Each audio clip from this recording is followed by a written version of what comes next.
ദൈവനാമം വാഴ്ത്തപ്പെടുമാറാകട്ടെ. ഈ മനോഹരമായ പ്രഭാതത്തിൽ നിങ്ങൾക്കേവർക്കും എൻ്റെ പ്രഭാത വന്ദനം. ഇന്ന് നമ്മൾക്ക് ചിന്തിപ്പാനുള്ളതായ വിഷയം നിത്യജീവനിലേക്കുള്ള താക്കോൽ. വെളിപാട് പുസ്തകം 1-ാം അധ്യായം അതിൻ്റെ 18-ാം വാക്യം ഇപ്രകാരം പറയുന്നു: ഞാൻ മരിച്ചവനായിരുന്നു, എന്നാൽ ഇതാ എന്നേക്കും ജീവിച്ചിരിക്കുന്നു. മരണത്തിൻ്റെയും പാതാളത്തിൻ്റെയും താക്കോൽ എൻ്റെ കൈവശമുണ്ട്. നമ്മൾക്ക് ഒരു കാറ് അല്ലെങ്കിൽ ഒരു ബൈക്ക് ഉണ്ടെങ്കിൽ അതിൻ്റെ താക്കോൽ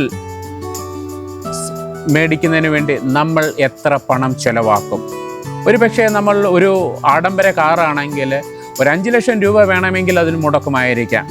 എന്നാൽ ഈ എത്ര വിലയേറിയ താക്കോലുകൾ നമ്മൾ കയ്യിലുണ്ട് എങ്കിലും അതിൻ്റെ ഒരു കാറിൻ്റെ താക്കോൽ കൊണ്ട് നമ്മൾക്ക് ബൈക്ക് തുറക്കാൻ സാധിക്കുകയില്ല, അതെത്ര വിലയേറിയതായിരുന്നാലും.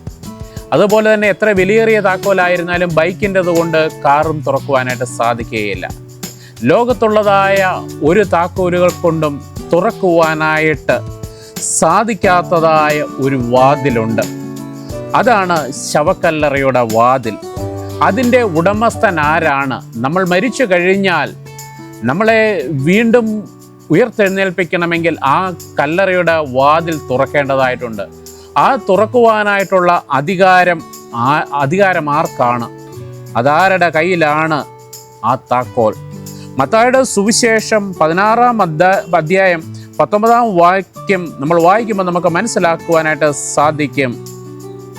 കർത്താവായ യേശുക്രിസ്തുവാണ് ആ താക്കോലിൻ്റെ അധികാരി എന്ന് മനസ്സിലാക്കുവാനായിട്ട് സാധിക്കും. കാരണം നിത്യജീവനിലേക്ക് കടക്കണമെങ്കിൽ ആ താക്കോലിട്ട് തുറന്നെങ്കിൽ മാത്രമേ സാധ്യമാകുകയുള്ളൂ. കർത്താവായ യേശുക്രിസ്തുവിൻ്റെ കയ്യിലിരിക്കുന്നതായ ജീവൻ്റെ താക്കോൽ, ആ താക്കോൽ ഉപയോഗിച്ച് നമ്മളെയും പുതിയൊരു ജീവിതത്തിലേക്ക് പ്രവേശിപ്പിക്കുവാനായിട്ട് പോകണമെങ്കിൽ അല്ലെങ്കിൽ അതിന് സാധ്യമാകണമെങ്കിൽ നമ്മളുടെ ജീവിതങ്ങളെ ഇപ്പോഴേ ക്രമപ്പെടുത്തേണ്ടതായിട്ടുണ്ട്.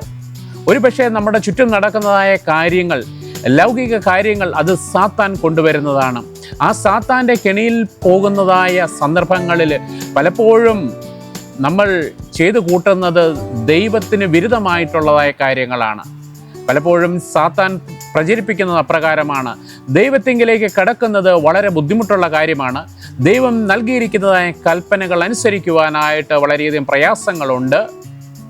ഇതെല്ലാം അനുസരിച്ചാലും നിങ്ങൾ സ്വർഗത്തിൽ പോകുമെന്ന് യാതൊരു ഉറപ്പുമില്ല എന്നാണ് സാത്താൻ ജനങ്ങളെ തെറ്റിദ്ധരിപ്പിക്കുന്നത്. എന്നാൽ ഈ ജീവൻ്റെ അല്ലെങ്കിൽ നിത്യജീവനിലേക്കുള്ള താക്കോൽ കൈവശമുള്ള കർത്താവായ യേശുക്രിസ്തു നമ്മൾക്ക് വേണ്ടി തൻ്റെ ജീവനെ ബലിയർപ്പിച്ച് അല്ലെങ്കിൽ തൻ്റെ ജീവനെ നൽകിക്കൊണ്ട് നമ്മളെ വളരെയധികം സ്നേഹിച്ച വ്യക്തിയാണ്. ആ യേശുക്രിസ്തു നമ്മളുടെ പാപങ്ങളെ മോചിച്ച് നമ്മളെ നിത്യജീവനിലേക്ക് കൊണ്ടുപോകണമെന്ന് ആഗ്രഹമുള്ള ദൈവമാണ്. പക്ഷേ നമ്മൾ അതിന് ഒരുക്കമുള്ളവരായിരിക്കണം. നമ്മൾ അതിൽ അപ്രകാരം ഒരുങ്ങുന്നുവെങ്കിൽ മാത്രമേ നമ്മൾക്കും ആ നിത്യജീവനിലേക്ക് കടക്കുവാനായിട്ട് സാധിക്കുകയുള്ളൂ. അതിനായിട്ട് നമ്മൾ എന്താണ് ചെയ്യേണ്ടത്? ദൈവത്തെ അനുസരിക്കുക. കാരണം പിശാച് ദൈവത്തെ ഒരു വളരെ ഭീകരനായ ഒരു വ്യക്തിയായിട്ട് ചിത്രീകരിക്കുമ്പോൾ പലരും തെറ്റിദ്ധരിക്കപ്പെടുന്നു. എന്നാൽ അങ്ങനെയല്ല.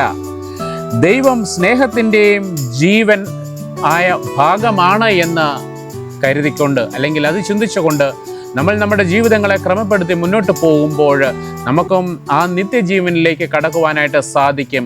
അതിൻ്റെ താക്കോൽ കൈവശമുള്ളതായ കർത്താവായ യേശുക്രിസ്തു അത് വാതിൽ തുറക്കുമ്പോൾ നമ്മൾക്കും ആ നിത്യജീവനിലേക്ക് പ്രവേശിക്കുവാനായിട്ട് സാധിക്കും. അതിനുവേണ്ടി നമ്മളെ ജീവിതങ്ങളെ ക്രമപ്പെടുത്തുക. അതിനായി ദൈവം നമ്മെ ഏവരെയും അനുഗ്രഹിക്കുമാറാകട്ടെ. നമുക്കൊരു നിമിഷം കണ്ണുകളടയ്ക്കാം, പ്രാർത്ഥിക്കാം.